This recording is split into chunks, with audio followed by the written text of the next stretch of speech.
Ya dia amin'ny fifarina lehibe indray a ry havana malala no ianona amintsika amin'izao fotoanan'io zao a dia efa indray tenako miarahaba anao eto amin'ity androany ity tratran'izao fandarana tratran'izao fotoana izao ahafahantsika miaraka anatin'izao fandarantsika vavaka fiambenana izay rahanao fandarana andramika izao a dia ny Aki radio a ny mpikambana anatin'ny vavaka fiambenana sy ny groupe izay maharesy a izay miaraka aminay foana isan'andro manatotosa izao fandarana izao dia fahitana tompony eo amintsika tsirairay avy matoky sy mino izay fa mampahiranao indray ny fiarahantsika eto amin'ity androany ity fiarahantsika izay eo amin'ny adiny iray sasany eo a dia ahafahantsika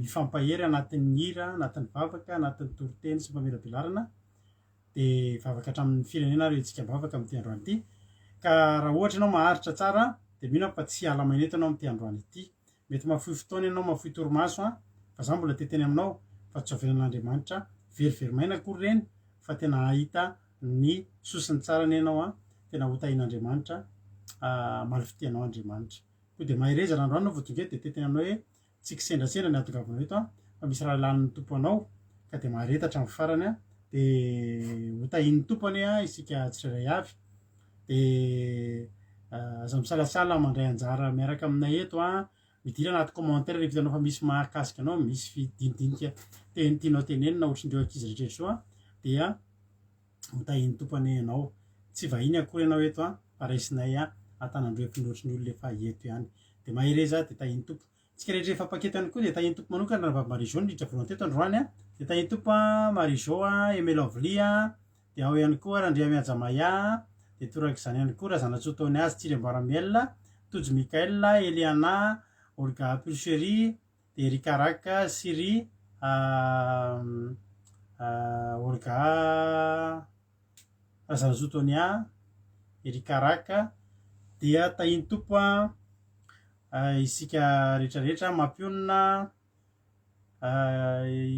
Misfit Randria Miajamaya dia ao ihany koa ry Lantiny Irina sy ry Amboaratsiky tahin'ny tompo daholo isika rehetrarehetra ny Aina Maheno Soa tahin'i Jesosy tsika menakavy dia ao ihany koa Rodine Marie sy ry Erika Raka sy ry Verselina tsika Rakoto Tina Rakoto Arzaka dia Tonga Soa Koda Leonia Monique Mariette Ando Andry Soa Meva Tonga Soa daholo isika rehetra Berthe Sava Itody Rahono Soa dia tahin'i Jesosy Aimé Manambotsoa Kotre Kamaradin'i Jesosy Nicolas Sandrela Rasoenian'i Nathalie Tonga Soa daholo Suzelle dia Itojo Alléluia raha fanila Zafandramanana dia ao ihany koa Thierry Albenja Jessica Patitsia ao ihany koa Faly Avitra efa eto foana amin'izay ngamba dia ao ihany koa Mama Valtina tahin'i Jesosy isika rehetrarehetra Tsiry Amboaramiel tahin'ny tompo isika tsirairay avy Noélie Fanto koa dia torak'izany tsy ambakan'izany dia faly mahita antsika rehetrarehetra dia ny anoteninay aminareo dia mahareta hatramin'ny farany fa Andriamanitra anie ombantsika tsirairay avy milohan'ny zavatra aloha dia tsika mbavaka izao fandarana izao dia andao ampandrosotsika ny anabavintsika izay hitondra ny vavaka fanomboana eto ka androany araka amintsika ny vavaka fanomboana dia Ranabavy Aina ny toriteny Ranabavy Rodine ny vavaka ho an'ny firenena Ranabavintsika Soa Meva koa dia tahin'ny tompo ary isika rehetra dia mahireza dia mahareta hatramin'ny farany andao ary hivavakantsika amin'izao fotoana izao tahin'ny tompo Ranabavy Aina hanao ny fitenenana tahin'ny tompo pastera dia tahin'ny tompo tsika rehetrarehetra araka hivavaka isika hanomboana ny fotoana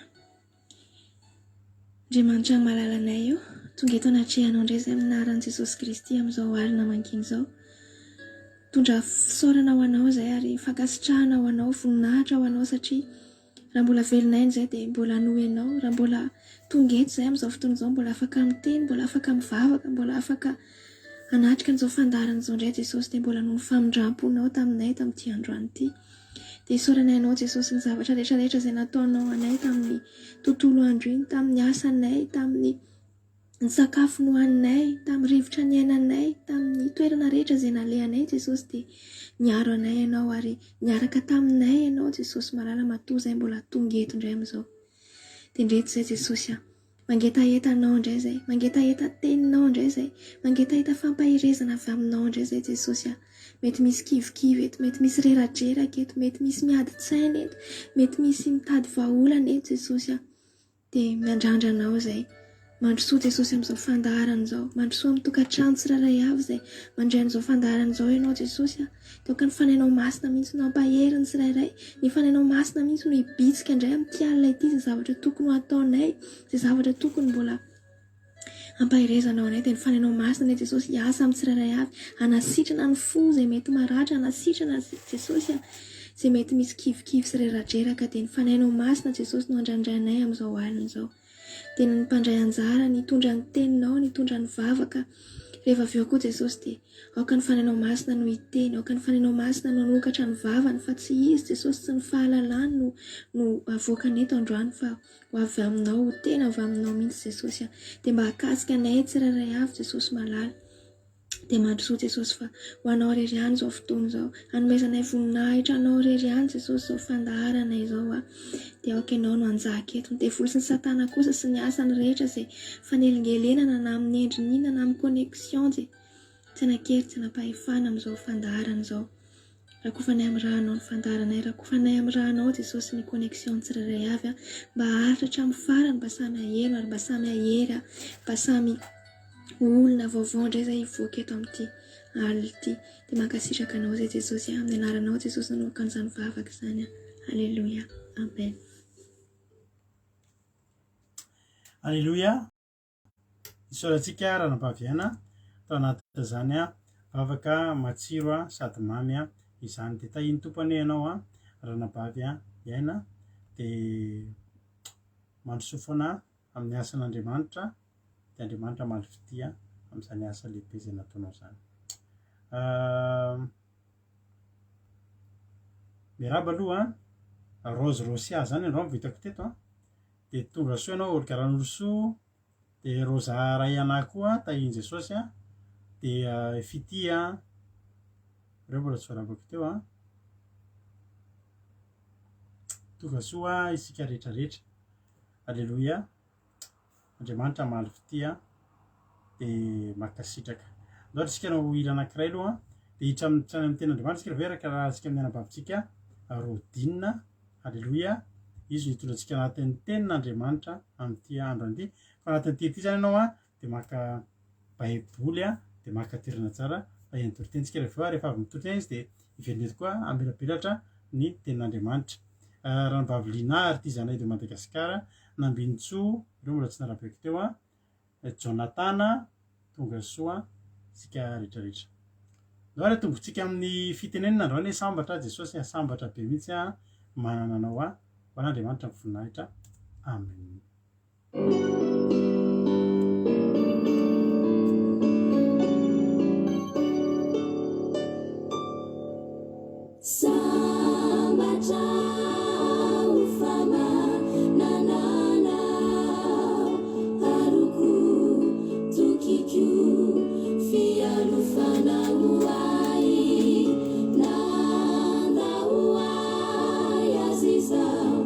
Jesus, I'll be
Alleloia, soratsika n'Andriamanitra zany izy zany mino fa nahampahery anao zany izy zany ny zavatra mahasambatra anao dia ataovy fotsiny hoe satria ianao manana an' Jesosy. Alleloia, fa zany no anton'ny fahasambarantsika. Eny ary hidra hatrany amin'ny ten'Andriamanitra tsika izay raha antsika amin'ny anabavitsika rodina amin'ity androany ity dia matoky sy mino fa hampahery anao izy ao anatin'izany fotoana mamy izay raha antsika eto zany. Mampatsiahy antsika aloha rapitso ny fotoanantsika miavaka kely ny fotoanantsika rapitso, tsy dia toriteny lava, tsy dia isy toriteny fa fijoroana vavolombelona no entsika eto androany rapitso. Fijoroana vavolombelona taoriana ny nanaovantsika ny fivadikanana, satria zay moa no teny taminareo taloha nanaovantsika fivadikanana hoe ianao nge aorianan'ity tsy maintsy hanana zavatra hijoroana vavolombelona ary dia isy eo ny ianareo rehetra izay nahita fahasoavana zany ka tsy menatra isy eo dia alefaso MP aminay fijoroana vavolombelona nareo ataovy audio afaka ataonareo vidéo koa. Dia raha ohatra ataonareo vidéo moa dia vidéo, raha ataonareo audio ka tianareo mba ho asiana sarinareo ankoatran'ireo ankizy efa izay hanananay ny sariny dia afaka mandefa sary ihany koa miaraka amin'izany dia ho alefa eto amin'ny fandarana eto dia mba ho hitan'ny olona maneran-tany ny sy hoen'ny olona hampaherin'ny olona maneran-tany ny fijoroana vavolombelona izay ataonao. Izay misaotra manokana ny groupe izay maro izy moa dia efa betsaka hatramin'ny anao io rapitso fa ianareo ihany koa dia asaina manokana taddio fa raha mijoro vavolombelona ianareo tsy fandarana andramoka izao no omenareo voninahitra fa ny Andriamanitra izay toriana eto amin'ny fandarana andramoka izao ka dia mahereza mahatanjaka dia ho tahin'ny tompo isika rehetrarehetra. Antsika koa amin'ny andro moa tsika fa 20 volana dia rapitso amin'ny herin'ny rapitso isika. Inona ny zavatra amin'ny herin'ny rapitso izay mampafantatra? Inona zavatra tokony ataontsika amin'ny rapitso, amin'ny herin'ny rapitso? Izy mety afaka mamaly azy izy. Inona zavatra ataontsika ao amin'ny rapitso, amin'ny herin'ny rapitso? Misy zavatra izay tokony ataontsika amin'ny herin'ny rapitso dia izay mamaly voalohany ho tahian'Andriamanitra. Alleloia. Misaotra ny tojo. Ankalaza ny fahatelo taonan'ny ankiradeontsika. Amin'itsika dia zavatra hiavaka ny fotoanantsika amin'io ho lavalava kokoa, ho lavalava kokoa ny fotoanantsika amin'io fa tsy ohatry ny isan'andro ady indray sasany fa ho lavalava kokoa. Mety ho tratra amin'ny sasakalina kely pitsy angamba isika satria dia somary manatombo kely, manatombo be tsy lava loatra, manatombo kely no isan'andro ny fandarana izay ataontsika. Dia izy io dia ataontsika ohatry ny tamin'ny herintaona ihany dia toriteny akira sasakalim-bavaka ny hitondrantsika azy io dia tsika kalazana an'izany fotoana mamy izany satria amin'ny herin'ny androany, amin'ny herin'ny rapitso dia voalohany volana oktobra ary voalohany volana oktobra ny fahatelo taona mba nisian'ny ankiradeo izay enonao andro aman'alina io. Dia raha ny tena marina moa ny olona manao fety rehefa ohatra mba 5 taona, 10 taona, 10 taona fa ny antsika mba kalazaintsika isan-taona satria averinay aminareo ihany fa ho anay manokana dia zava-dehibe mihitsiny zava-dehibe, tena zava-dehibe ny na dia ny ray andro fotsiny dia tena hoe zavatra ngezabe zany vita zany ray andro na dia mandefa an'izany radio zany. Koa 3 taona zany ve ry havana malala ahoana moa ry havana no tsy mba hifaliana amin'izany? Tsara fantatrareo fa nareo nge malala fa tanatin'izay 3 taona izay dia inona moa ny zavatra ataontsika eto?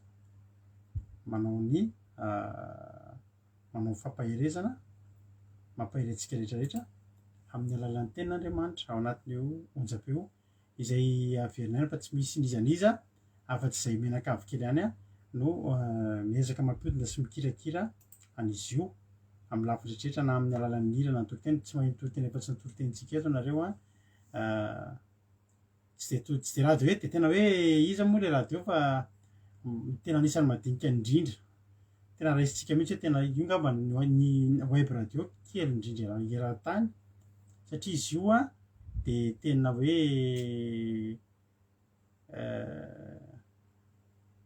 tsy de misy ninina hoe na de fandarina tsy misy ny antony a misy ihany fandarina ao ny aki aina ny teninaina ny aina ny aki cuisine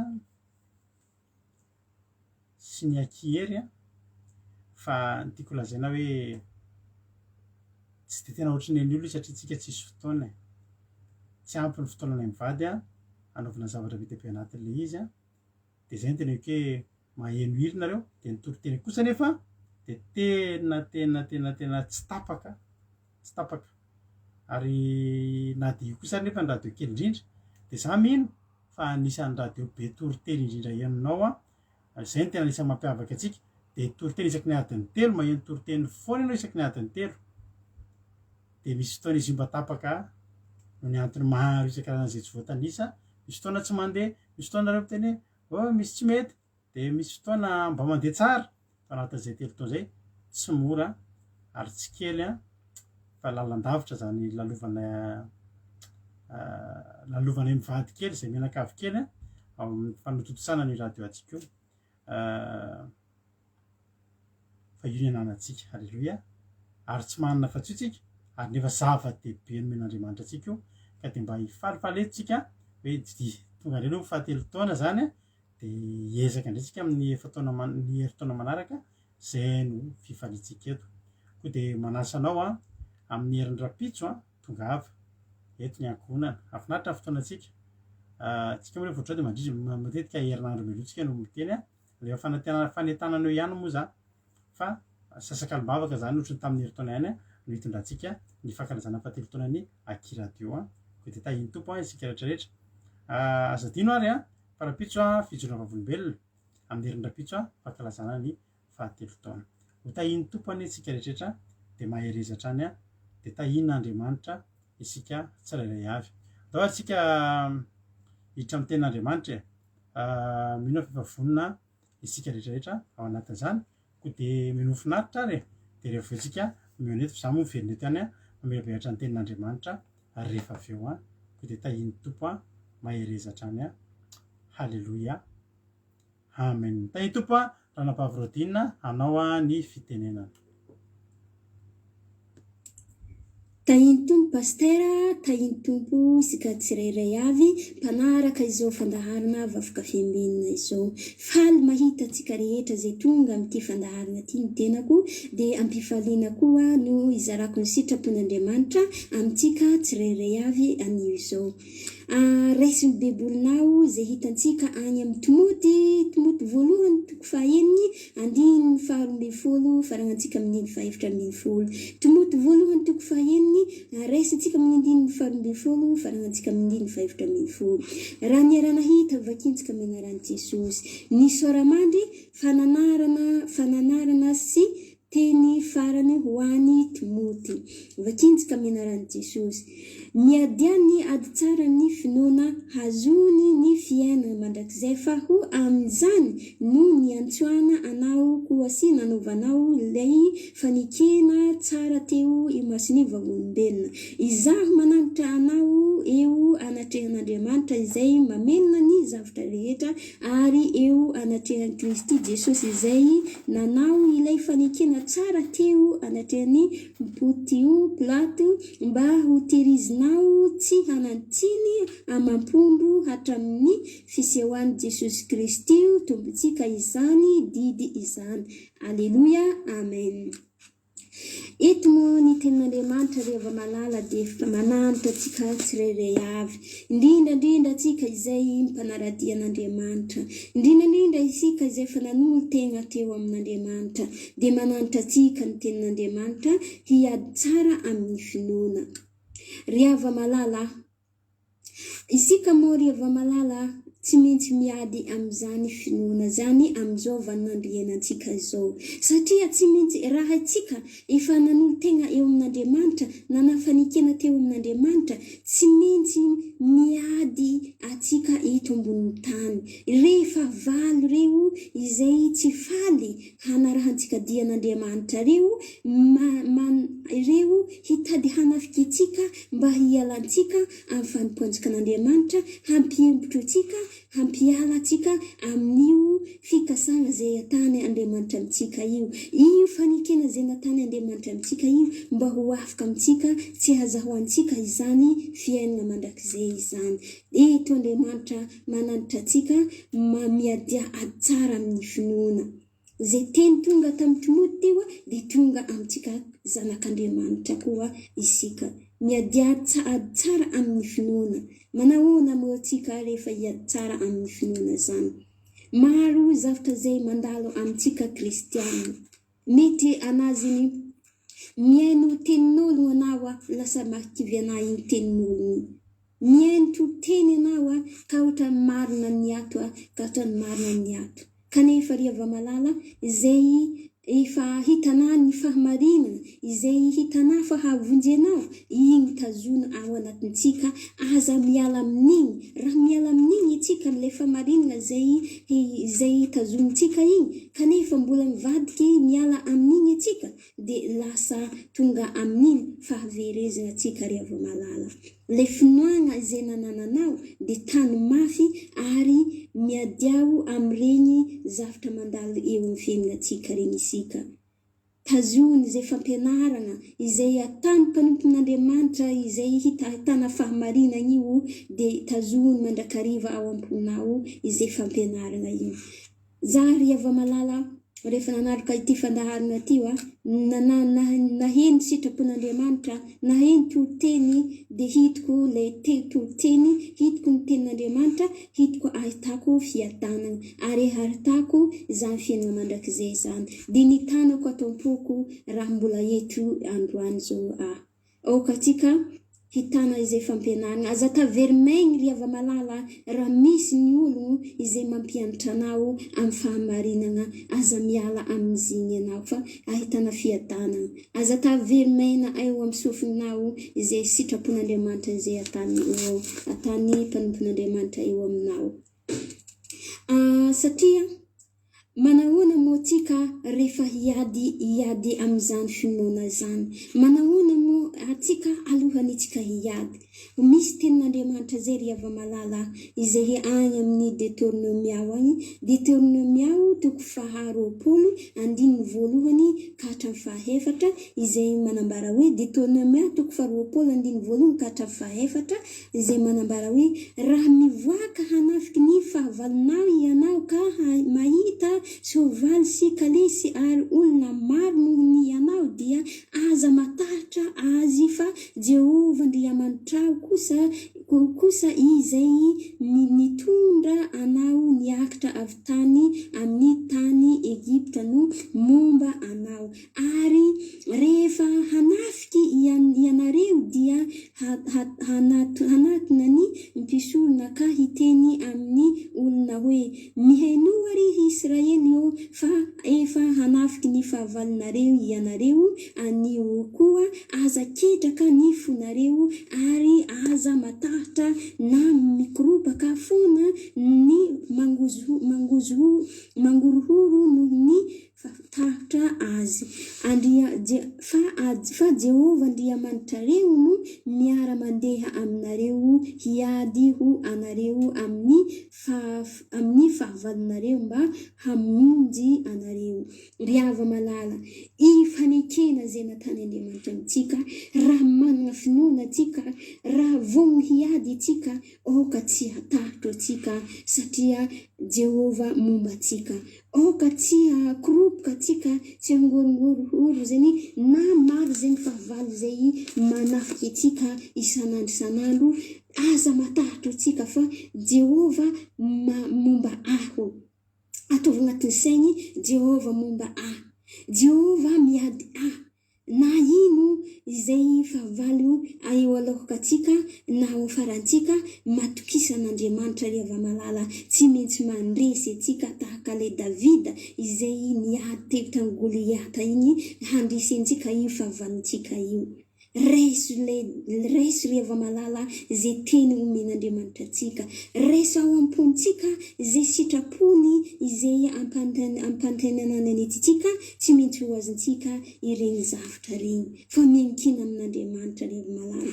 Tany ilay fahamarinana izay omen'Andriamanitra atsika, aza maro aza milavorary amin'ny zavatra hafa atsika fa tenin'Andriamanitra izay ambaratsika isan'andro tazona ao anatintsika. Na marary atsika, Jesosy tsy maintsy manasitrana zaho, tany ao anatinao manasitrana ana Jesosy, manasitrana ana Jesosy, mandalo olona problème atsika, Jesosy manafika zaho satria izy ny teny hoe mankanisa ty amiko ianareo izay miasa fatra sy mavisa tentana fa zaho no hanomenareo fitsaharana.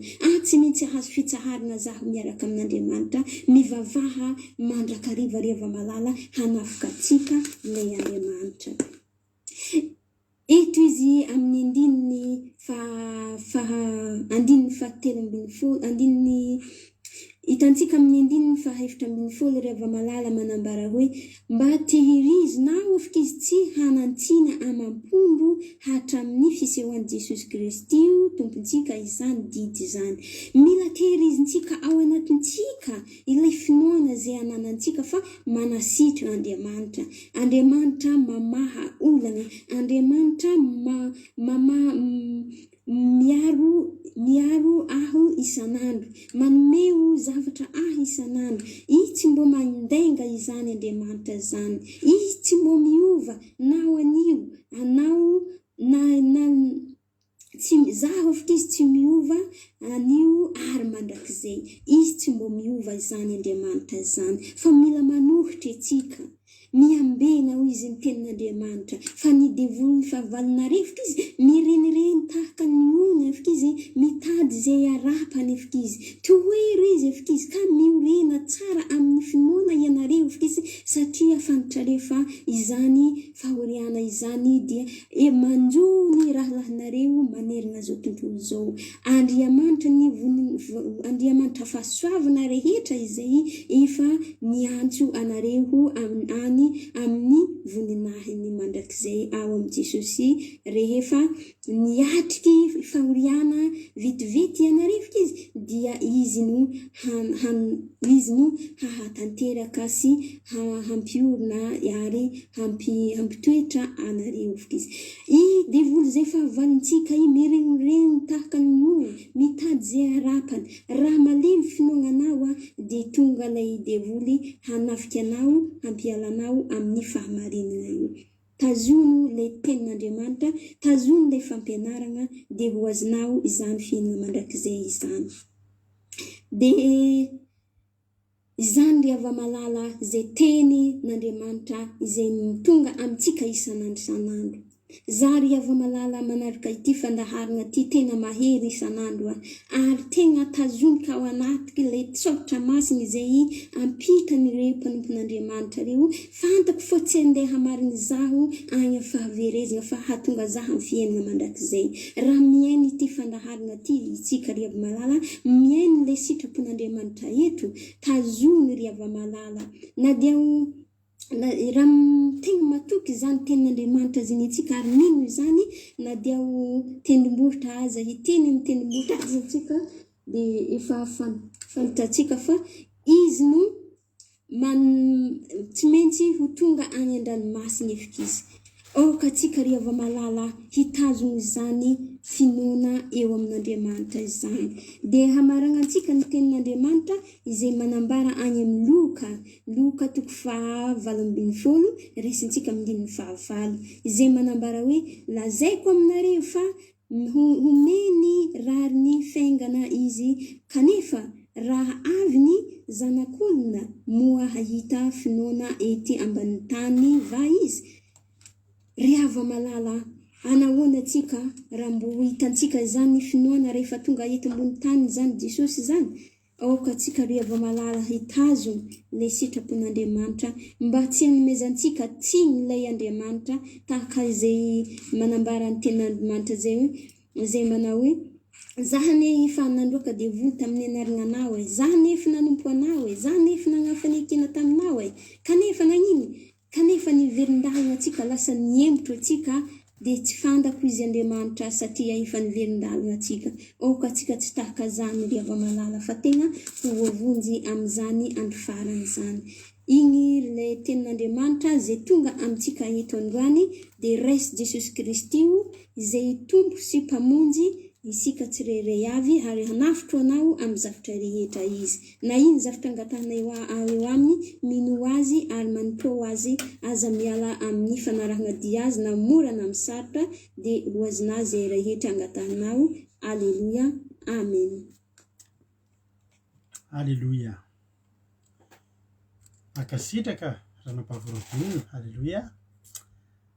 Mamy koa izany toriteny izany kasitraka indrindra ho tain'Andriamanitra ny anam-pahavorodinina dia Andriamanitra ny amaly fitianao satria na dia eo aza ny asa mandraraha izay ataonao dia tsy adininao alleluia tsy adininao ny mamita ny anjaranao dia atao amin'izao fandaharantsika izao ka dia tahiny tompo anam-pahavorodinina dia mahereza hatrany amin'ny asan'Andriamanitra izay ataonao ny asan'ny nofo dia fanatera amin'ny ankonanao dia tahiny Jesosy ianareo menakavy dia misaotra antsika rehetrarehetra any koa makasitraka azy satria nareo makasitraka anazy dia mahatonga anazy mahery ary mahatonga anazy mbola androso bebe kokoa ihany koa ao anatin'izany dia tahiny tompo ary isika rehetrarehetra dia mahereza Andriamanitra malafitianareo satria ny fankasitrahana izay ataonareo mantsy dia mahatonga anazy androso bebe kokoa indray dia mahatonga anazy mbola vonona reony izy ny anao mihoatra lavitra noho iny ao arinao satria ampaherezinareo izy amin'ny fankasitrahana sy ny teny mamy izay ataonareo ka zahako dia misaotra nareo amin'ny fampaherezana izay ataonareo amin'ny ranabavy rodinina dia mitomboa ositra ranabavy rodinina mitomboa fahasoavana dia izay aloha mahita fa dia tena mitombo ihany zany ranabavy rodinina zany amin'ny asan'Andriamanitra amin'ny toriteny koa dia mahereza tahin'ny tompo. Ranabavy mamia mbola tsy narabeky teo dia ranabavy Patricia Rary koa mbola tsy narabeky teo Noro Malala Seheno miary Rasoa Nirina misy fita tahin'ny tompo Preta. Alleluia dia mahereza isika. Maromaro ny ten'Andriamanitra anakefatra ny verisen'ny teneniny teo fa andirovakiko ilay Timoty faharoa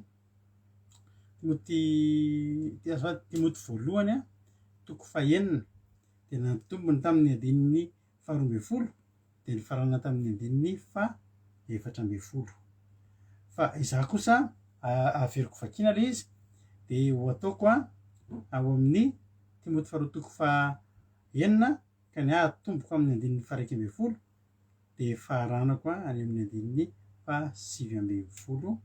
Halleluia. Amen. Anaran'i Jesosy. Fa ianao kosa ry lehilahin'Andriamanitra mandosira izany zavatra izany. Miezah mitady fahamarinana. Halleluia. Inona moa izany ilay zavatra izany dia ireo fakapanahy maro isan-karazany ny filahana maro filahana maro tsy misy antony sady mandratra izay mandetika ny olona fandriana fahaverezana fitiavam-bola rehetrarehetra ao ambondiny ao reny no zavatra teneniny dia manahitra antsika izy manao hoe ianao kosa lehilahin'Andriamanitra mandosira izany zavatra izany ka miezah mitady fahamarinana toe-panaraka an'Andriamanitra finoana fitiavana faharetana ary fahalemem-panahy. Halleluia. Miadiny ady tsara ny finoana azony ny fiainana mandrakizay ao amin'izany ny atsonanao zany no atsoanao koa sy nanaovana ilay fanekena tsara teo maso ny vavolombelona maro. Izao manahitra anao anatrehan'Andriamanitra izay mamelona ny zavatra rehetra ary anatrehan'i Kristy Jesosy izay nanao fanekena tsara teo anatrehan'ny Ponte Pilato mba ho terizinao tsy hanatsiny amam-pondro hatramin'ny fisehoan'i Jesosy Kristy tompontsika izany didy izany. Ny andriana finaritra sady tokana mpanjakan'ny mpanjaka sy tompon'ny tompo noho izany amin'ny fotoanany. izy ihany no manana ny tsy fahafatesana mitoetra eo amin'ny mazava tsy azo atonona izay tsy hitany olona sady tsy hainjerena ho azy ny voninahitra sy ny fanjakana mandrakizay amainina. 17 anaro ny mpanan-karena amin'izao fiainana ankehitriny izao mba tsy avinavina na tokony harena miovaova fa Andriamanitra izay manome antsika malalaka ny zavatra mba hifalitsika mba hanao soa mba hanan-karena amin'ny asa tsara mba zoto manomesy miatra ka dia hiaro fanorenana tsara ho an'ny tenany so amin'ny andro avy mba hiazonany ny tena fiainana. Alleloia, amen. Ry havana malala, ny fandehanantsika andeha any an-danitra dia mbola maro ny dingana izay tena lalovantsika, lalana lavitra, lalan-davitra no any an-danitra ary miezaka hatrany tsika ny hanana toe-po toe-panahy mendrika an'izany toe-po toe-panahy ahafahantsika manana an'izany fahafahana andeha ho any an-danitra izany.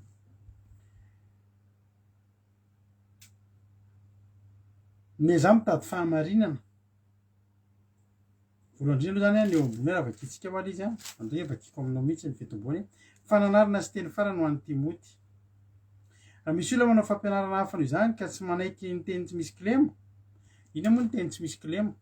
Manomboka ny andininy fahatelo zany zary teniko zany ny teny tsisy kilemo zany dia ny tenin'Andriamanitra tsy ahodikodina, ny tenin'Andriamanitra tsy aholakolana, ny tenin'Andriamanitra tsy hovaina arak'izay mampety atsika fa isika no miezaka manaraka ny tenin'Andriamanitra izay efa mety nataon'Andriamanitra. Antsika eto miezaka tsika eto amin'ny fandaharana andramboka izao miezaka tsika mitondra an'ilay teny tsy misy kilemo, miezaka tsika mitondra an'ilay teny izay misy fotoana io teny io mangidy siry izy io indraindray araka ny teninay foana hoe isika ry havana raha hoe hitsaingotsika anatin'io tenin'Andriamanitra io misy teny mahafinaritra be foana eto ary raha ohatra ilay teny mahafinaritra be reo foana no torintsika feno ato karazana toriteny mahafinaritra be dia be no hitantsika ao. Misy resaka fitahiana fotsiny ao, resaka fahasoavana fotsiny, resaka fahavokisana fotsiny, resaka fahatsarana fotsiny, resaka ilay tonga dia mampika aleloia anao reny foana, tena hoe zavatra tena tsara, tena hoe fahavokisana, tena hoe tsoka matavy, tena fahafinaretana sy ny sisa sy ny sisa misy ao ary tsy lany lanina ny teny zavatra mahafinaritra ato. Misy zavatra nefany tsy hoe mahafinaritra, tsy hoe tsy mahafinaritra fa sarosarotra no mihinana azy. Raha ohatra zany zao izy ty baiboly ty sakafo any amin'ny hôtely dia afaka hitanao ny entrée mahafinaritra be afaka hitanao ao ny deuxième entrée koa raha ilainao zany hitanao ao ny dessert mahafinaritra, hitanao ao ny résistance, fa hitanao ao koa ny gâteau, hitanao ny zavatra malemilemy vovokatsaka sy ny soso, vary soso sy ny sisa, fa hitanao ao koa ny tongotr'omby tsy le am'le malemy fa somary mafimafy zay izy ary misy koa aza ny taolapifika ao anatin'ity tenin'Andriamanitra ity. Nefa mory havana reny dia nataon'Andriamanitra nosoratana daholo reny ary fihinanantsika an'ity tenin'Andriamanitra ity dia tonga dia hohanina fenoana hatrany amin'ny tsinay ho ny tenin'Andriamanitra fa tsy tsaingotsaingohana. Nisy fety tany am-piasana anay androany dia tena sakafo vao mitodika ianao dia sakafo fa na ny fihinananao an'ilay izy ary mieritreritra ihany ianao ho le fomba fiteny malagasy hoe mihinana dia mieritrereta, mampite hihinana daholo ilay izy rehetrarehetra. Tena sakafo zany feno tena karazana. Nisoraka an'Andriamanitra tsy hisy biby maloto na ray ary tsy haiko izay nahatonga an'izay moa fa tena tsy hisy biby maloto fa samy nanana ny viliany dia samy mitsaingotsaingo keny tsy misy voatery mihitsy hoe tsy maintsy mihinana nyry ianao na tsy maintsy mihinana nyry misy karazan-tsakafo zao tsy mbola hitako mihitsy de kamo mihinana kea de tsy mety amiko misy zavatra tsy mety amina fa misy zavatra mety amina fa tsy zany ny mihinana tenin'Andriamanitra ny mihinana ny tenin'Andriamanitra de hohaninao daholo hatramin'ny fady no ny tenin'Andriamanitra rehefa mihinana ny Pasika isika de zany ny fihinanana ny tenin'Andriamanitra hohanina avokoa misy zavatra ao mahakitikitiky ny fiainantsika misy zavatra ao mahakitikitiky ny fotsika mahakitikitiky ny fiainantsika ohatran'ny hoe tsika mihitsy no voateny anatin'le izy misy zavatra voateny ao mikitikitika ny tombontsoantsika mety misy zavatra ao misy mahakitikitiky ny zavatra zay tiatsika manentaka zay tsy an'Andriamanitra eny amintsika izay tiatsika nefa tsy azotsika tazomina ary izy io de mivadika lasa kilemy ho an'ny olona ary lasa zary lasa teny misy kilema de lasa misy zavatra hitretin'ny olona hoe diso mihitsy Andriamanitra noratra nyreto zavatra reto fa aleo hovaina tsaratsara ohatr' zao izy de hovain'ny olona tsaratsara araka ny zavatra tiany tsy reny nitodihan'Andriamanitra nitodihan'ny Paoly androany fa nanafatra ny Timoty izy ravana malala nanafatra ny Timoty izy ravana malala de niteny izy nanao hoe raha misy olona manao fampianarana hafa izany ka tsy manaiky ny teny tsy misy kilema de ny an'ny tompo Jesosy Kristy tompontsika sy ny fampianarana zay mahatonga ny toe-mpanaraka an'Andriamanitra ny nampiaraky Jesosy teto zany ry havana teo amin'ny fiainany de teny tsy nisy kilema ary tena fampianarana tena feno ary fampianarana tsy misy tsaingotsaingohana tsy misy anesorana sy analana fa fampianarana mivantana mahatonga toe-pana araka an'Andriamanitra alleloia ny fampianaran'i Jesosy ry havako de mitondra antsika anana toe-po toe-pana araka an'Andriamanitra zany hoe zavatra rehetra vokatry ny tenin'Andriamanitra de mitondra anao avokoa maninona mitondra anao anana toe-po toe-pana araka an'Andriamanitra mahavariana fa samy baiboly daholo ihany ampiasain'ny olona fa misy fotoana io baiboly io mivadika zavatra hafa mihitsy io ary misy fotoana anatin'ny baiboly mihitsy ny lasa ahitan'ny olona zavatra hafahafa fa tsotra fotsiny ny tenin'Andriamanitra de tokony hitondra antsika anana toe-po toe-pana araka an'Andriamanitra raha misy olona zany tsy manaiky an'ity teny ity fa manodina ity teny ity ny tenin'Andriamanitra de miebebe foana izy ka tsy mahalala ninina fa adala ny olona tsy amin'ny fahalalana amin'ny tenin'Andriamanitra de lazain'ny tenin'Andriamanitra lazain'ny baiboly fa olona adala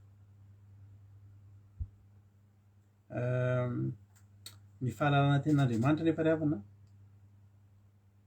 azonao atao mihitsy atsika misy fianarana ary iny moa somary anenjehan'ny fiangonan-dehibe ny pastera aty amin'ny fiangonana Zandriny fiangonana resahako maika moa zany fa tsika ohatr'izao hoe tsy iza zaho misy fotoana miteny amin'ny olona misy za zatsoina hoe pastera zany fa tsy maninona mba mampiana ny fanenjehana zany fa atao fotsiny hoe rahalarado olotsotra mate fampahery amin'ny olona fotsiny de mampiana tambesatra fanenjehana satria be dia be ny olona am'lafiny tsy menatsiny izy hoe mianatra izy de mianatra manovo fianarana eny anivon'ny sampam-pianarana teolojika de avy eo mivoaka pastera zany hoe nanaraka mieritrerina zany hoe nanaraka zavatra ara-dalàna tsara izy manaraka tsara ny tena hoe tokony ho izy ary lany fotoana izy lany vola mianatra io ka tsy mety tokoa raha hoe izy zany nianatra ela be a de misy olona tampoka oatra anazy zao ohatra tsy latsonareo hoe pastera misy olona nge zao tsy faly mahita an'izany e pastera fa pastera taiza koa izy io ary mahatonga antsika tsy sarotiny am'izany de mba mampiana ny fanenjehana fa misy koa moa olona le aty amin'ny fifaozam-panahy de diso mijery zavatra anandratantena loatra angambany de amin'ny ty anarana pastera isan-karazany anarana titra isan-karazany ity fa zao ravana malala tsy marina ny fitenenana fa ny olona tsy nandalo nanao teolojia de tsy mahita tenin'Andriamanitra tena tsy afeniko anao izy fanohatra am'izany kely any ara somary hitaletsy nianatra teolojia satria zao rehefa mianatra anivon'ny mianatra teolojia ivoaka pastera de tsara fantatritsika fa mianatra ohatry mianatra rehetra mihitsy any mianatra zavatra be de be tena tsy mibaiboly ihany fa mianatra zavatra karazany maro sine zay zao taloha nianatra teny anglisy teny akatso fa ny akatso ianao a mianatra malagasy ianao a manao frantsay ianao a ny anglisy ohatsy misy zavatra maro be maromaro ianaranao fa ohatr'izay ny tiako lazaina zany hoe ny hoe fianarana teolojia zany a aminah manokana tsy de tena tokony hoe fanampiny fotsiny zay amiko fanampim-pahalalana fa ny tena mahavariana nge ravana ohatry misy tedikadiny satana fahafany anatin'ity fitoranan'ny fiainana ity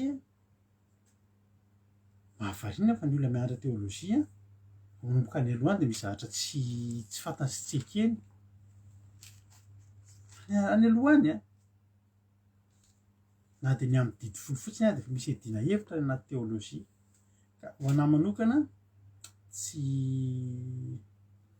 za rehefa mahita olona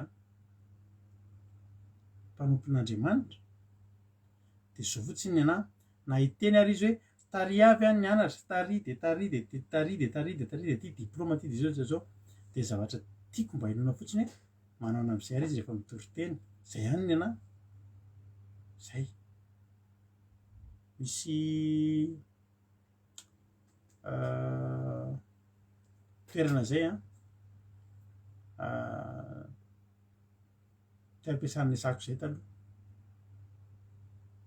de izy io a rehefa mandray olona de mitondra CV ianao alleloia de mitondra CV ianao de mitondra le taratasy atao lettre de motivation le filazanao farisianao anao an'io aso sy ohatrany hoe mba tokatokambarotra kely amin'ny tenanao de zao ny fomba io fiasana io tonga eo ianao miaraka amin'ny valopy misy ny CV anao sy ny lettre de motivation anao fa ianao anao test de le CV sy ny sisa aloha apetraka tsy mijery an'iny le mpampiasa tsy rara iny zany ianao a inona na manana CEPE anao na BEPC na bac na inona tsy zay aloha ny jereny voalohany fa manao an'le test ianao manao an'le pratique ianao zavatra tianao hita de zao afaka ho hainao ve io zavatra io vita am'izay iny a mipase an'iny test iny ianao a mety zavatra ataonao a jereny am'izay ny CV anao efa fanampy sisa hoe ay kosa ianao ke tena olona sao a fa raha vo le CV jerena voalohany ozy izy a de sodokan'iny fotsiny ny olona ay za manana teolojia zao nianatra teolojia tary anana tany andafy tany amin'ny université any zao marina zany zavatra teneniko anao zany fa manao ahoana ianao manao ahoana marary firy ny sitranonao tamin'ny tenin'Andriamanitra ny zarainao olona firy ny kivy sy ketraka saika hamono tena ny natsanga ny tenin'Andriamanitra zay ny zarainao de am'izay fotoa zay ilaina am'izay mijery hoe ay kosinareo zay tena nianatra tarisiny sisa ndray tany amin'ny université any zao avy ndray tena be karona be mihitsy ianao tena be baoritra be mihitsy ianao be diplôma be mihitsy ianao hay zany taona nataonao zay le izy alleloia izay atomboka ho any amin'ny faran'izay kely indrindra jereo aloha ny didy folo de any aloha ampianarana ny fianarana didy folo fotsiny misy anaky folo izy ao fa ny faefatra de efa miova fa efatra ihany io de efa niova fa efatra ihany de efa tsy maharesy lahatra ho an'ny olona nanao teolojia de noho izay zavatra teneniko anao zay fa neny Paoly a tsotra fotsiny neny Paoly tazomy le fampianarana tsy misy kirana napetraky Jesosy alleloia tazomy ny ahafantaranao an'io de tsotra mahatonga toe-panahy araka an'Andriamanitra ve io zavatra io mitondra za de anisan'ny olona foana misy fotoana misy mametsiny ihany indray hoe tena manakihana foana fa za de isan'ny olona mba sarotiny mihitsy rehavana malala rehefa renao eto foana zany sarotiny mihitsy amin'ny fambolena karazam-pampianarana maro avy eo amin'ny baiboly nefa hitanao hoe mivoana atao mifanaraka arak'izay zavatra mety ilan'ny olona azy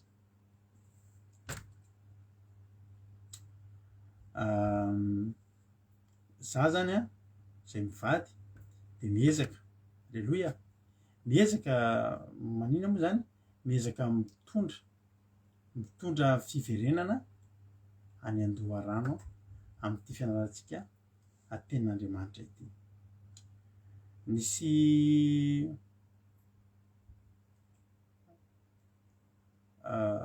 karazana hoe rafitra navozin'i Jesosy napetraky Jesosy mihitsy ny amin'ny tokony hanompotsika an'Andriamanitra Jesosy tsy nanala nananampy tao anatin'ny tenin'Andriamanitra ary Jesosy koa tsy nandrava ny ninona tao anatin'ny tenin'Andriamanitra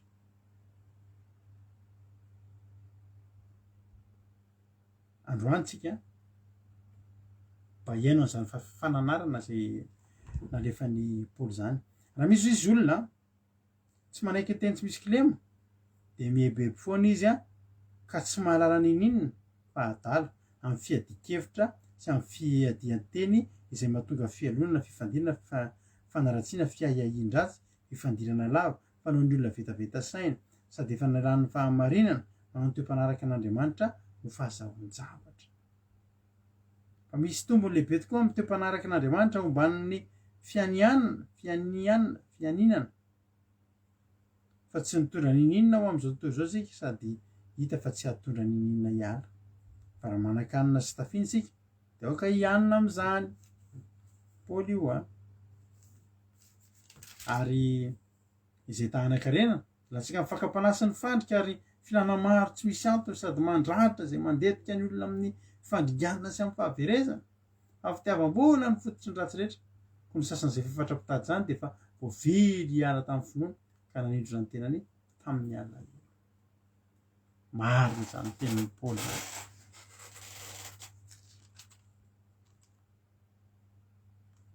zao revana fataro efa hanompan'Andriamanitra isika vo androany mihitsy any resaka taman'olona vo eo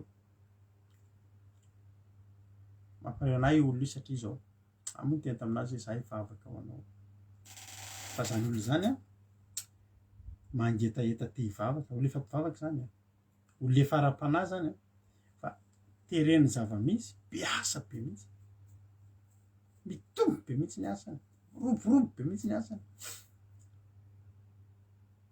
de rehefa miroborobo be mihitsy ny asany a de na fotoana ivavahana ary tena tsisy tsony tena tsisy fotoana ivavahana nefa izy mangetageta mifo ao anatiny le fitiavana te hivavaka fitiavana te hifandray amin'Andriamanitra amoa teny taminazy hoe zao hoe hainao kely aloha ny asa hainao ny asa fa tsy tsio ny aina mahaiza miadana mahaiza mankafy an'ity fiainana mandalo ity miaraka amin'i Jesosy fa omeo toeran'Andriamanitra meo fotoan'Andriamanitra tsika ho ny ten'Andriamanitra tsy nitondra nininona ho amin'izao tontolo zao tsika sady hita fa tsy ahatondra nininona koa rehefa miala eto inona moa zavatra mba nentsika tonga teto ny boridana angentsika rehavana teraka zany tena zaza tsy malala na inona fa tena ko anao fa nanikosin-jaza sy ny lamban-jaza ny tsy hanananao azy na ndray aman-drenao ary tsy navita ndray fa mbola Andriamanitra no navita andreo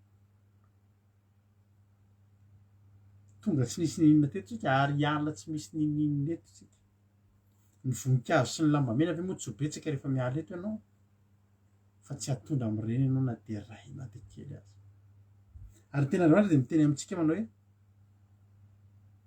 tsy atondra ny ninina eto tsika i Paoly nianatra ny vavaka nataon'ny nampianaran'i Jesosy ny mpianatra meo anay anio ny anana sahaza ho anay de ny Paoly ary tena mihitsy hoe rehefa manan-kanina sy fitafiana fotsiny tsika deo ka hianina amin'izany tsy hoe Paoly miteny hoe andaotsika hanitra daholo de zao tsisy olo-akanjo mihitsy akanjonao ray volana iny foana misy olo loatra zany iny ny ahafantarana azy vao tsy mihiny akanjo iny de tsy tadidinao izy marina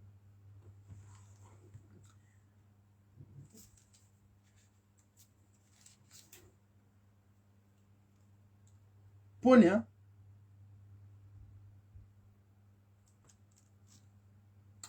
tsy mandrisika atsika ananatsika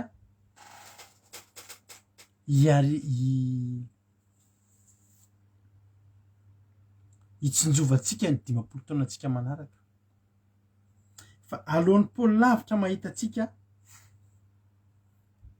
mipakana atsika ny filazantsara iainantsika ny tenin'Andriamanitra manam-potoantsika ny potsika an'Andriamanitra de alohany ny teneniny rehefa manam-potoana manan-kanina sy fitafiana fotsiny tsika deo ka hianina amin'izany de mahavariana tokoa ry havana fa ny olona resaka tamiko teo tena be asa ary tena hoe tsy riritin'ny olona ny asa izay ataony fa nefa de tena asa tsy afaha-manompo an'Andriamanitra nefa izy mangetentan'Andriamanitra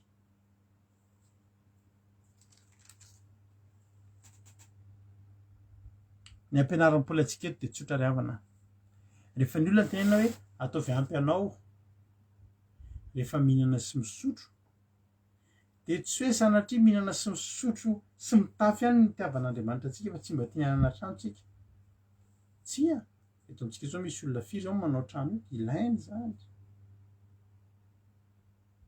fa ny tena zava-dehibe amin'ny Paoly de ny ahatonga atsika tsy ho latsaka anatin'ny fitiavana tiana-karena fa ho lasa latsaka amina fakam-panasy fandrika sy filana maro tsy misy antony sady mandraritsika raha ohatra ka tafalatsaka anatin'izany ary fantatsika tsara fa ny fitiavam-bola ny fototrin-dratsy etra ozy Paoly ny sasany zay efa fatra-pitady de efa voavily niala tamin'ny finoana ka nindrona ny tena tamin'ny alahelo niala tamin'ny finoana mihitsy noho ny vola man-karena andiny ny faraika ambin'ny folo fa ianao kosa lehilahy an'Andriamanitra mandosira reny zavatra eny de mitedava fahamarinana tedava ny fahamarinana manomboka androany jereo anatin'ny Baiboly fa misy fahamarinana fataro ny fahamarinana tenin'Andriamanitra ry havana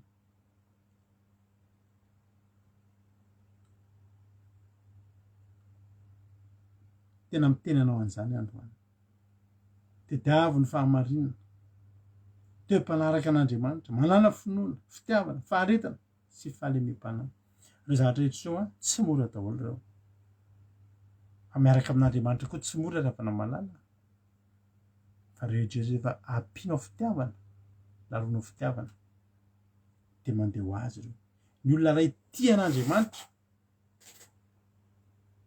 tsy mila mianatra be sy mizay tena ampianarina be an'izany hoe inona avy ny sitrapon'Andriamanitra fotry ny fantany ho azy zany ao anatiny ao to de tsapatsika ety zavatra ty tsy mety amin'Andriamanitra tsy mila ampianarina zany hoe inona avy ny lista zavatra tsy tian'Andriamanitra fa rehefa tian'Andriamanitra ianao de azonao an-tsaina ny zavatra zay tiany Alleluia manana toe-mpanaraka an'Andriamanitra finoana fitiavana faharetana fahalemem-panahy mila manam-pinoana aloha ray zay tsy afaky ny androsotsika raha tsy manam-pinoana ny fiarahana amin'Andriamanitra amin'ny fotoana ianao manapa-kevitra araka amin'Andriamanitra de zay ianao ny atao hoe mandeha amin'ny finoana fa ny fiarahana amin'Andriamanitra de finoana avokoa ny miasa ao anatiny misy rano mandeha finoana ny ilainao androsoanao mba hijanonao io rano io finoana foana voalohany zany mila manam-pitiavana voainga antsika ny teny fa tahaka ny kipantsona maneno, kipantsona ratsy faneno raha tsisy fitiavantsika. Mila manam-pitiavantsika. Faharetana, ravana. Zay rehetra tsy nahatra tao amin'ny baiboly dia tsy nahita ny fahasoavan'Andriamanitra. Betsaka ny olona nahazo teny fikasana fa tsy naharitra dia niala tamin'Andriamanitra. Dia inona moa ny azo atao amin'izany ravana malala?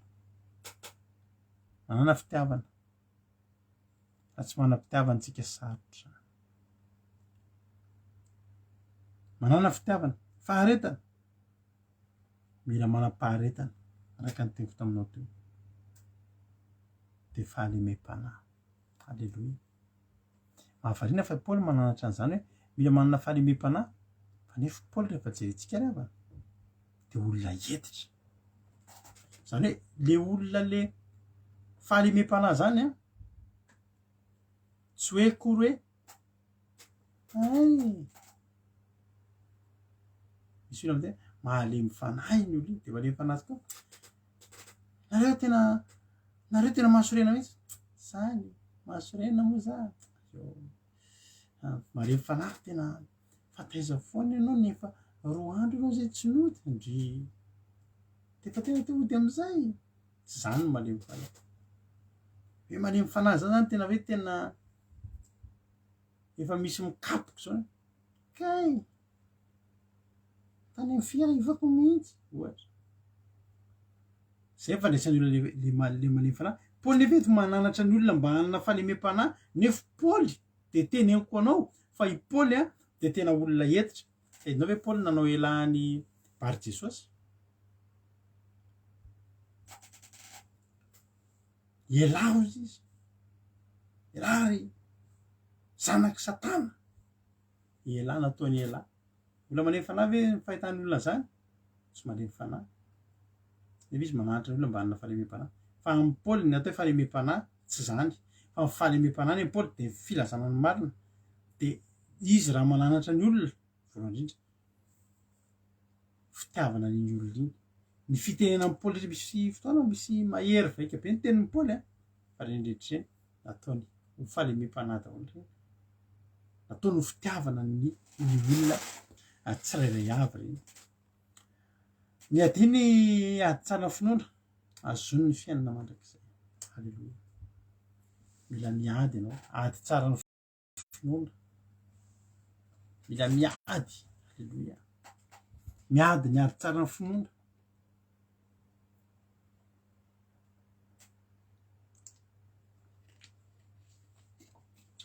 Sotrahany kely tsika mafana ny andro. Mialatsiny. Haleloia. Miady ny ady tsara ny finoana ary azony ny fiainana mandrakizay. Ny fiainana mandrakizay dia feo an-tanantsika. Haleloia. Ianao hoe nge feo an-tananao nge fiainana mandrakizay zany? Hoy Jesosy hoe tsy lavitra ny fanjakan'Andriamanitra ianao. Ezaka kely sisa. Efa eo an-tanantsika ny fiainana mandrakizay, eo anoloantsika ny fiainana mandrakizay.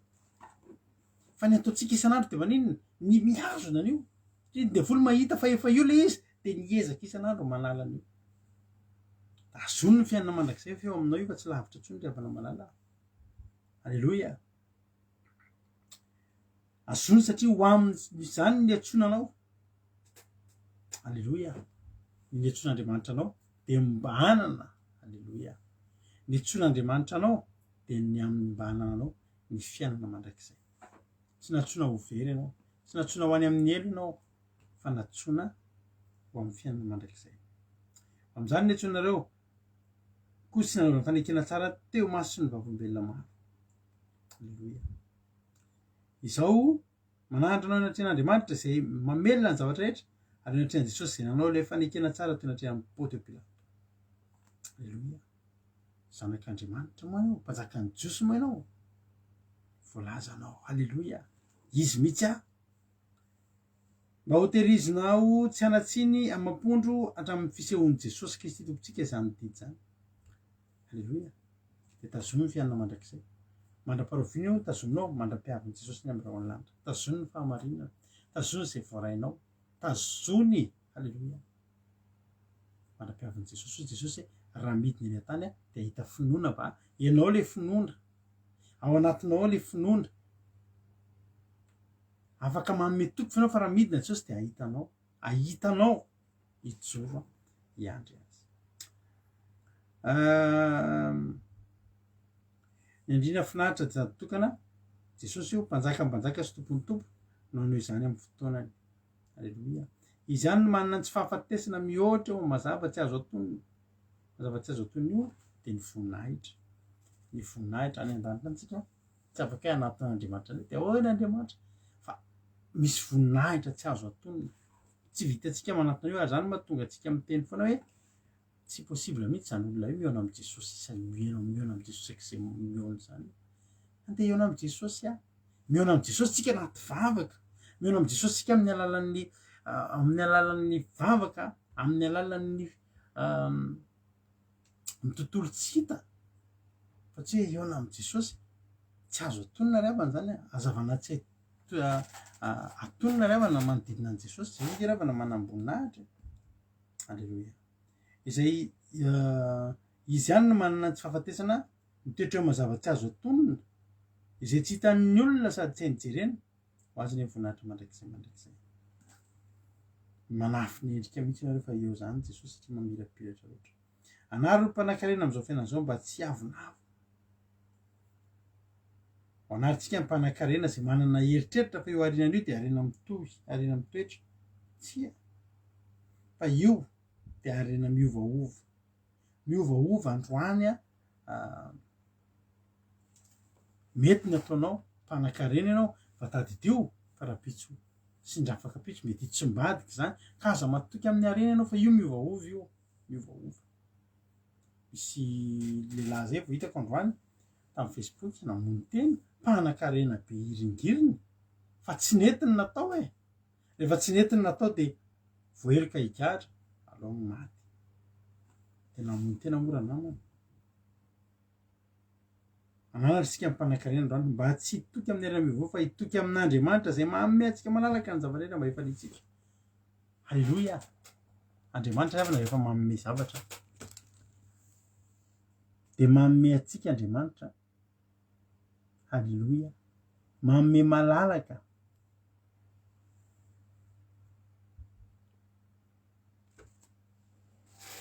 Ny zavatra rehetra zay andrasitsika amin'Andriamanitra de aza matahotra ianao fa manome anao malalaka Andriamanitra. Za manome malalaka zany to de manome tsisy tsy fohifohy ary tsy manome misy condition fa tonga de manome malalaka ny zavatra rehetra ho ny tenin'Andriamanitra. Aza miavonavina ny mpanankarena fa miovaova io arena io fa Andriamanitra ihany no tsy miova. Halleluia. Raha Andriamanitra ny arenanao de tsy miova izy. Manankarena foana ianao. Halleluia. Misy hoanina foana ianao rehefa tonga eo aminao zany Andriamanitra tsy mampiovaova ny fiainanao zany. Mba anao soa, mba hanankarena amin'ny asa tsara. Tsofin'Andriamanitra mihitsy tsika hanankarena tsofin'Andriamanitra rano mihitsy tsika hanankarena fa amin'inona amin'ny asa tsara. Aza mivarotra drogue ka lazaina fa fitahian'Andriamanitra fa amin'ny asa tsara no zavatra nitenenina tamin'ity androany ity. Riavana malala. Raha mpanankarena koa ianao mino anay amin'izao fotoana izao. Misaoran'Andriamanitra ianao raha manankarena anatin'izao krizy. Efa krizy de krizy maneran-tany zao. Misaoran'Andriamanitra sady fa zava-dehibe zany. De ho tahin'Andriamanitra ny antsika rehetrarehetra.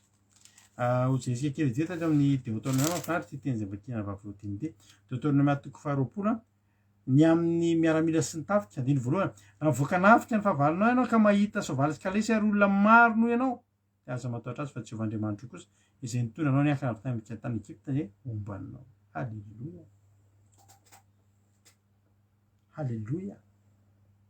Raha mivoaka nafika ny fahavalonao ianao de mahita misy fotoantsika mivoaka nafika ny fahavalontsika. Fa voajerentsika ny fahavalontsika de maro be de miembotsika lasa matahotra. Lasa tonga de simba ny saintsika hoe maro be ny fahavalo. fa Andriamanitra tsy nampianatra antsika tahotra. Halleloia. Andriamanitra tsy mampianatra antsika tahotra, fa Andriamanitra mampianatra antsika anatrika ireo kalesy maro, ireo olona maro, ireo fahavalontsika. Raha oriana ty toriteny ty ianao manatrika fahavalo, aza matahotra azy. Ny antony tsy tokony hatoranao azy dia tsotra. Andriamanitra izay niakatra avy tany amin'ny tany Egypta nitondra anao niakatra avy tany amin'ny tany Egypta momba anao. Ina moa no tokony hatahorantsika rehefa misy ady tsika? Nefa hitantsika izao fa tany Egypta raha vitan'Andriamanitra no namoaka antsika. Ka ny zanak'Israely ninninona obstacle teo anoloany vato misakana dia tsy nampihemotra azy zany satria efa lehibe loatra ilay nasehon'Andriamanitra teo amin'ny fiainany dia nanafana azy tany Egypta. Aza matahotra azy fa Jehovah Andriamanitra kosa nitondra anao tamin'ny tany Egypta momba anao. Ary rehefa nafika ianareo dia anatona mpisonona ka teny amin'ny olona hoe mianoro Israely fa efa anafika amin'ny fahavalonareo ianareo anio ka aza ketraka ny fonareo ary aza matahotra na mikiropaka foana na mangorono ny tahotra fa Jehovah Andriamanitra reo miara-mandeha aminareo hiado anareo amin'ny fahavalonareo mba hamonjy anareo ry havana malala.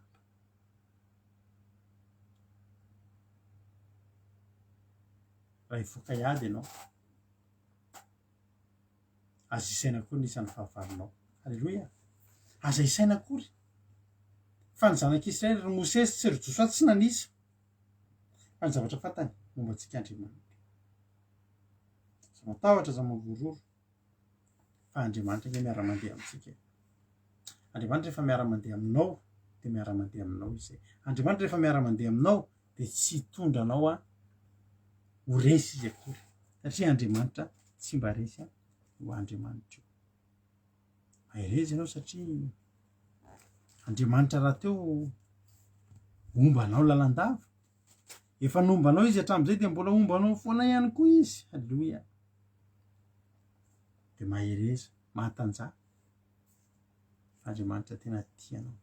Andriamanitra tena amelombelona anao indray mba tonga anao tafavelona amin'ny tanteraka. Raha dia tena antsika rehetra hoe misy an'ilay tenin'Andriamanitra izay vakina babisika rodinina koa tena finaritra. Petera voalohany toko 5 andiny fahavalo ka hatramin'ny 10. Halleloia. Petera voalohany izay toko 5 andiny fahavalo hatramin'ny 10. Halleloia. Anaran'i Jesosy. Mahonoina tena miambena fa ny devoly fahavalonareo mandehandeha tahaka ny liona merina mitady izay harapany. Toery izy ka miorena tsara amin'ny finoana ianareo satria fantatrareo fa izay fahoriana izany dia manjondra lahinareo rehetra eran'izao tontolo izao. Manana faharetana ry havana dia fataro arak'ilany zahay MTF fa isika nge ry havana malala ny zavatra izay ataontsika io, zavatra izay atrehantsika io be dia be mihoatra n'io izany ny ambadimbadika any ny amin'ny fivavahana noho ny amin'ny fivavahana. Androany dia miteny amintsika ny ten'Andriamanitra na dia mierina isan'andro aza ny devoly ataovy miara-mandeha aminao fotsiny Andriamanitra. Ataovy izay ahatonga anao eo anilan'Andriamanitra mandrakariva miara-mandeha aminao fa izy momba anao. Dia matoki fa nanalanao tany Egypta raha vitan'Andriamanitra dia nanalanao amin'ny olana io ve dia tsy ho vitan'Andriamanitra. Samita ain'Andriamanitra isika rehetra mahereza dia matoki fa Andriamanitra tsy mba manary ary Andriamanitra tena tianao eo Andriamanitra izay toriana aminao isan'andro isan'andro. Ataovy izay ahatonga anao olona. Halleloia. Ataovy izay ahatonga anao ry havana malala. Halleloia.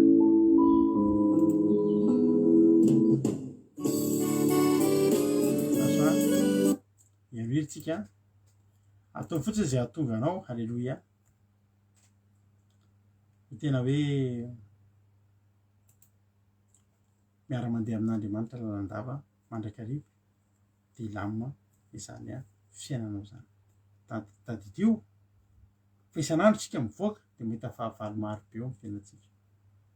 Fa aza miororo amin'ireny, aza matahotra amin'ireny satria fantatrao ankehitriny fa Andriamanitra miara-mandeha aminao koa dia mahereza mahatanjah dia samy hitahin'Andriamanitra isika rehetra misaotra ny ambavy tondra izay teny mamizay voninahitra ho n'Andriamanitra irany mankasitraka matoki fa Andriamanitra momba atsika tsirairay avy andeha totsika tirity isaorantsika n'Andriamanitra sady fampaherezantsika rehetra amin'ity androany ity dia hitentsika manao hoe matoki fa Andriamanitra ombanao matoki fa Andriamanitra hitantananao dia tahiny tompany isika rehetra ao anatin'izany vavatsika ohatana ty toriteny ty mahereza daholo misaotra antsika rehetrarehetra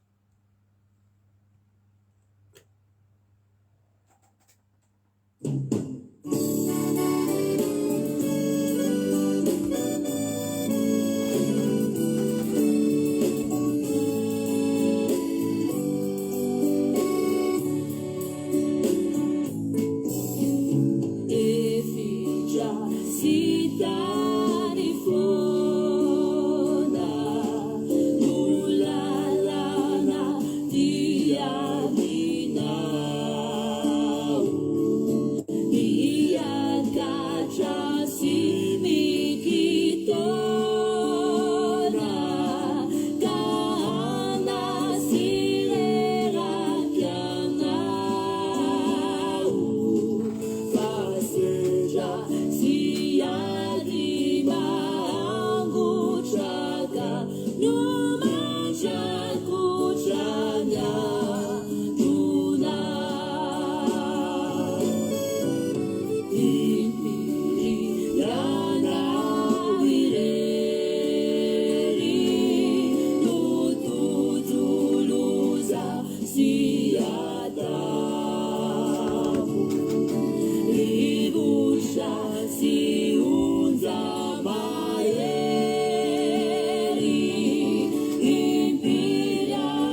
Ndriavana malala raha antsika vavaka izany ndriavana malala izany toriteny zany dia za teteny aminao androany hoe tokony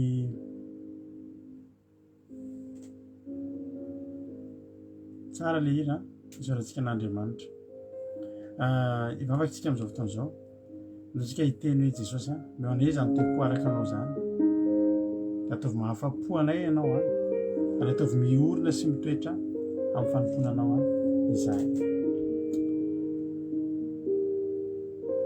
Mila manana faharetana ianao mila manana fahamoram-panahy ho tahin'Andriamanitra re tsika rehetra fa lalina lavitra lalina le antsika izao fa mila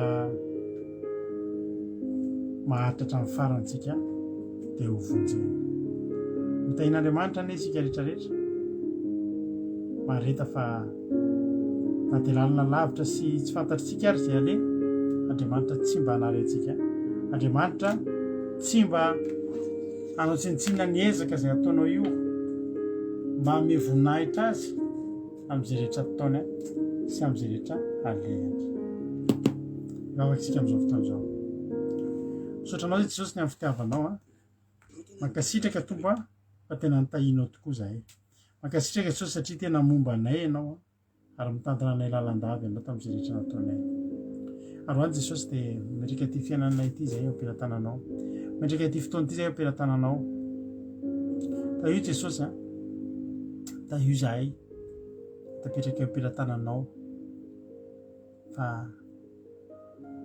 te androso isan'andro ho any an-danitra tsy mety tanteraka izay satria tsy mba anjery zay fa olombelona nefa ampianaro ihany Jesosy ampianaro atomboka amin'ny fitehirizanay ny tena fahamarinanao tsy haholakolakay misy fotoanao Jesosy sarotsarotra ao anay mihitsy ny manatanteraka ny sitraponao fa ny zava-mahafinaritra vita ho azy zany satria ao ny fitiavana anao dia tahio reto mpanomponao reto zareo aminay izany atoriteny zany atonga anay tena hoe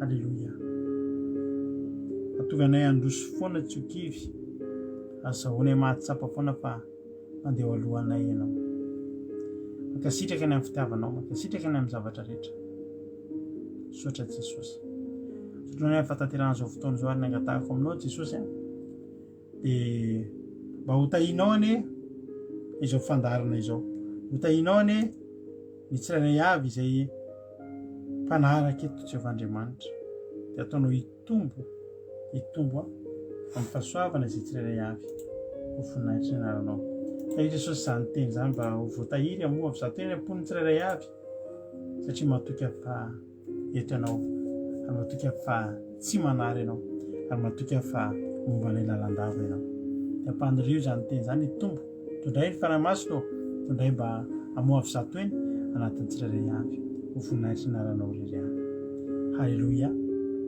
amen. Da ivavakantsika amin'izao fotoana izao any firenena zao mpandrotsika nanabavisika Soameva hivavaka ho an'ny firenena tahiny Tompo raha nabavy Soameva anao ny fitenenana. Tahiny Tompo pastera tahiny Tompo atsika manakavy dia mbola iaraka vavaka atsika Andriamanitra tomponay midera sy misaotra anao zay Jehovah'Andriamanitra satria nomenao izao fandarana izao ary misaotra anao zay Tompoandriamanitra iray fa vita soamantsara Jehovah'Andriamanitra izay fandarana ny totosain'ny mpanomponao androany Jehovah'Andriamanitra dia raha sy lazanao Jehovah'Andriamanitra iray malala tsara indrindra nan-danitra ity zay Jehovah'Andriamanitra zay zanakao ity zay mpanomponao Jehovah'Andriamanitra tsy mitsahatra miantsona anaranao tsy mitsahatra mideranao zay Jehovah'Andriamanitra iray ity zay Tompoandriamanitra ataova iorina aminao tsara finoanay Jehovah'Andriamanitra sy ny fonay rehetra Jehovah'Andriamanitra iray mba hanaraka ny teninao zay tsy misy lema fa feno anatra zay napetrakao Tompoandriamanitra mba hanana toe-posy toe-panahy haraka izay teninao zay Jehovah'Andriamanitra iray aoka Jehovah'Andriamanitra iorina aminay ny finoana sy faharetana ary ny fahalemem-panahy eo amin'ny fitiavananao zay Jehovah'Andriamanitra iray aoka samy hiazona ny fiainana mandrakizay anay izay Tompoandriamanitra iray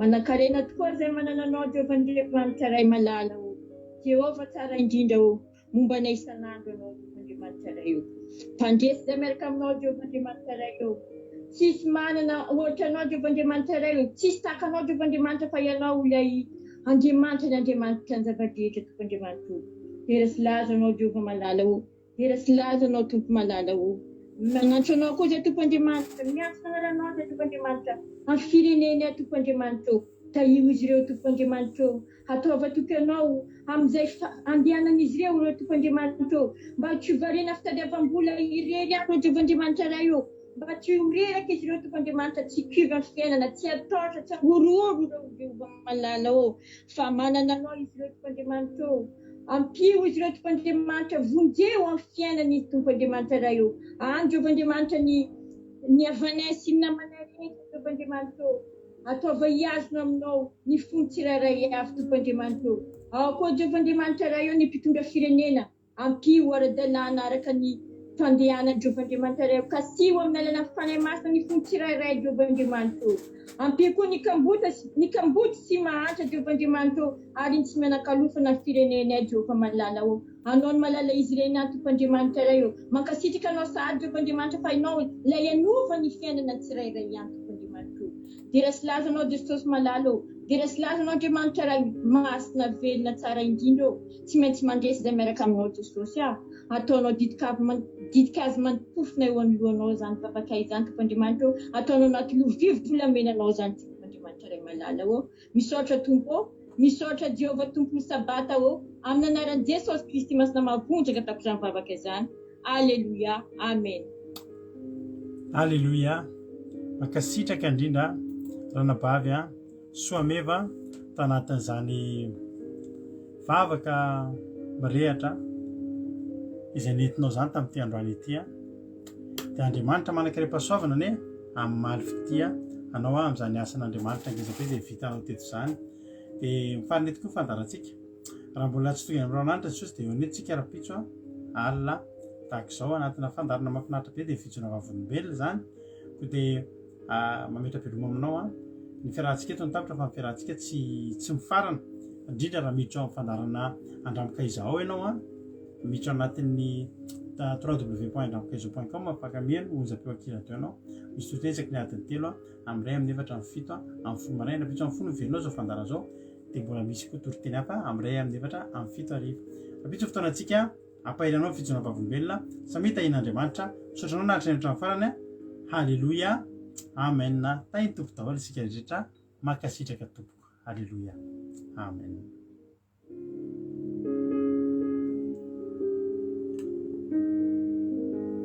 azo diny mandefa MP ny fitsona vavolombelona avy aminao raha manana ianao dia ho alefantsika eto rapitso